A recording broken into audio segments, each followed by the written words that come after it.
الكلمة الآن للأخ مبارك الوعلان، فليتفضل.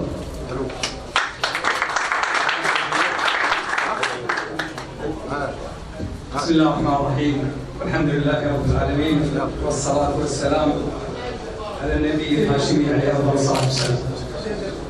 أحبتنا الكرام، طلب الله طاعتكم، مبروك عليكم ما بقى من هالشهر الفضيل اللي كنا نتمنى أن تكون كل أيامه فضيل عباد الله سبحانه وتعالى، لكن أشغلونا بهذه الأزمات المفتعلة التي بكل أسف من يقوم بها هم الشهر الحرام وهي تقوم وتعتقد أن بهذا الفعل تستغفل أهل الكويت وتستغفل شباب الكويت.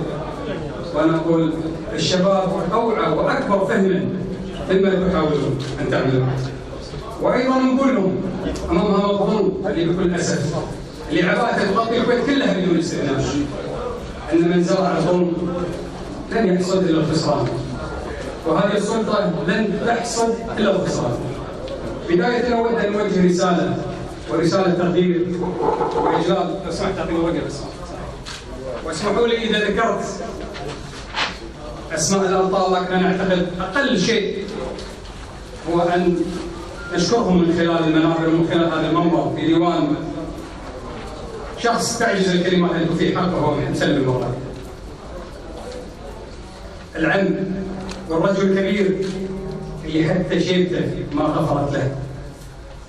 جدامكم العرب قديما كانت تمنعهم عفتهم مروءتهم شهامتهم رغم جاهليتهم. عنتر بن شداد يقول اقضوا طرفي اذا بدت تجارتي حتى يواري جارتي ترى، وهو رجل جاهلي لكن عنده عفه، عنده شيمه انعدمت عند بعض الرجال والقاده الداخليه اللي جمعوا وقت خاصه يقول ضرب بلا رحمه اهل الكويت. هذا الكذب عزكم الله، ولا لو كان رجل ما تطاول على اهل الكويت على هذا الشعب، هذا الشعب اللي ما يستحق الا كل احترام وكل تقدير. اليوم غزوا وتخششوا بعض الشيوخ حطوهم بقوفهم قبل يحطون بقوفهم شعب الكويت.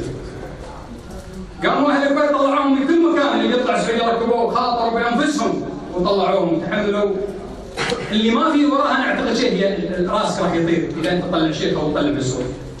لكن في رجال يحبون بلدهم ويحبون ايضا هذه الاسره اللي ترد الجميل الان بكل اسف بضرب شباب الكويت والتهديد كان اللي على البلد عصابه ما هي دوله مؤسسات ولا هي حكومه، نسحب جنسيه ويطلعنا بكل اسف مخلفات اليمن من عمليه التعاسه.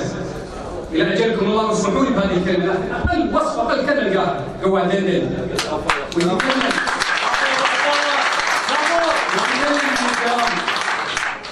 ويتكلم عن الاخيار سحب جنسيه، قاعدين شركه تلغي كفاله. هذه ارضنا سقيناها بدمنا، سقيناها بروحنا ما نغيرها. مو انت يا قزم ولا الاقزام الفاسدين اللي بكل اسف اليوم يؤخذ رايهم هم اصحاب المشروع بينهم ابعد اخيار الكويت، ويهدد كل من فيه خير وكل من يخاف على ارض الوطن. دم الشباب ودمهم لم يتحركوا، ليش؟ ما يفكرون؟ وانا رسالتي الى صاحب السمو، تحرك الشباب لصاحب السمو محبه لك ما هو كرب. تحرك امام المؤامره اللي تحاك اللي الكل يتكلم عنها. تحرك امام الخلافات اللي الان بينكم يا ابناء الاسره. تحركوا محبه لارضهم لبلدهم ومستقبلهم. ما تحركوا لمصالح خاصه، ما سرقوا مليارات، ما حولوها الى اسرائيل وغسلوا العمال لاجل النظام الايراني ولاجل مصلحه تشخيص النظام. ما سرقوا المناقصات مثل تاجر الفساد اللي يستولي على كل شيء وكل مشروع فاسد. هذا اللي قدم الشباب اللي يستحقوا منا كل تقدير وكل احترام. هذا اللي قدموه لبلدهم اللي مثل ما يحطون على الراس. ما تهدر المطاعات وتعطى فلوس اكوات وكانها امام مرتزقه مو امام قوات. لها شرف اللبس العسكري، وايضا العلامات اللي توضع على الكتف، هذه علامات رجول وعلامات شهامه وعلامات ايضا غيرها. جاسم الطامي رحمه الله عليه رجل تحت الارض، لكن لما قالوا طق اهل الكويت قال له هي الشيمه، نختلف معاه، نختلف بكل شيء لكن نذكر له مواقفه ما نقدر نظلمه. مبارك النوف رحمه الله عليه هددوه في يوم من الايام سحب جنسيته. وما ادراك مبارك النوف في اجل صوره اللي جاب اللحيه. يوم جت الازمات هذه المعارك بينما اشباه الرجال وحصانيه العصر اليوم ياخذون رايهم، هذا لما همهم الانذار، تدفع اللي يتكلم ما تدفع بكره باع الوطن وباع النظام وباع الاسره والحاجه. اللي بكل اسف تقدمونهم على خيار الكويت. اجتماعات كان عندنا الأوراق، كان عندنا غلاف، عندنا كلمات حق قلناها. تكلمنا عن القضاء لأننا نريد القضاء شامل في كل شيء.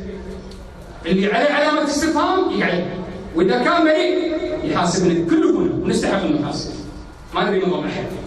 لكن اللي عليه علامة استفهام يتحملها هو اللي جاب نفسه، ما حد جاب له. تكلمون عن كل الأجهزة وكل الفاسدين لما نشيلهم وكل هذا الأمر. الآن أصبح مؤسسة بالفساد فعلا. إذا كنا نقول اليوم في مؤسسة، نعم في مؤسسة ولها أخطاب ولها مدافعين ولها جيش ولها أبواق ولها أقزام ولها أدوات ولها أقلام تدافع عنها وتضرب كل اختيار في البلد. لكن أنا أكرر تحيتي لعباس الشافعي.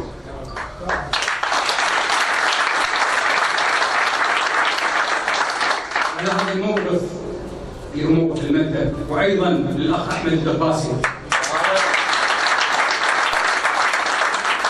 يقول يا أحمد ضربتك ضربة شرف ولن تمر مرور الكرام. ترى التاريخ يطوف، احنا نمر بمخاطر الآن، ما راح تستمر الحال، والله ما راح تستمر، هذه سنة الحياة. الحق دائما هو اللي يظهر، والباطل دائما هو اللي يغيب. سنة سنتين عمر الناس وعمر البلد أطول وأوسع وأكبر منكم. تحكمون بقوة حديدية، بتطقون الناس، بتسجنون، بتحولون قضايا، سووا اللي تسوون. الزمن نفسه طويل واحنا نفسنا اطول ممكن ان اصحاب حق مع اصحاب باطل. ايضا البطل ابن البطل واللي اصلا موقف ابوه نخجل نتكلم عنها عبد العزيز برداس ابن الشام. ايضا البطل محمد رزيق عفوا محمد رزيق. ايضا البطل عبد العزيز الميموني. ايضا البطل عياد الحربي. ايضا البطل عبد الكريم الفضلي. ايضا البطل محمد العزمي. ايضا البطل لو جمع في مصر حضر الصالح سعد الطامي. ايضا البطل ابن محمد الله تعالى نور محمد الجرعي. وايضا البطل مساعد بن سليم. وايضا البطل عبد الله فيروز. وايضا البطل عبد الحاجي. وايضا البطل محمد الحاجي. حجلونا هؤلاء الشباب. عبد الله عطله. وعبد الله عطله. احنا اليوم بكل اسف ما هي وزاره الداخليه، احنا ما في تخطط الناس ما ندري وين. يذهبون الناس يسالون عن اولادهم خاشين ما ندري. من متى كانت في الكويت؟ من متى كانت في الكويت تجيش وجيوش حرس وجيش وقوات خاصه على منهم؟ على هالشعب الاعزل على اولادكم. ماذا عمل اولادكم؟ اذا فيكم شطاره روحوا على الفاسدين بس ما تقدروا لهم لانكم شركاء وياهم. طبقوا القانون على الفاسد. ترى ما شواهدهم مناظرهم واضحه بوضوح الشمس. عموما يا اخوان احنا مهما قلنا في الكلمات بحق اخواننا هذولا تعجز الكلمات ان تعطيهم حقهم. لكن ايضا نقول وهذه رساله، ما هو الشعب الكويتي اللي يخوف ولا احنا اللي نخوف سحب جناسيكم ولا بالتهديد بقطع ارزاق الناس ولا بالتهديد بالضرب. صلحوا مع القانون والدستور، تصلحوا مع الشعب الكويتي، طبقوا الحق وطبقوا القانون على الكبير قبل الصغير. هني بدا يدينا لكم. اما غير ذلك اذا احنا شمال انتم جنوب، اذا انتم جنوب احنا شمال نحن معاكم. نسال الله التوفيق والسلام عليكم.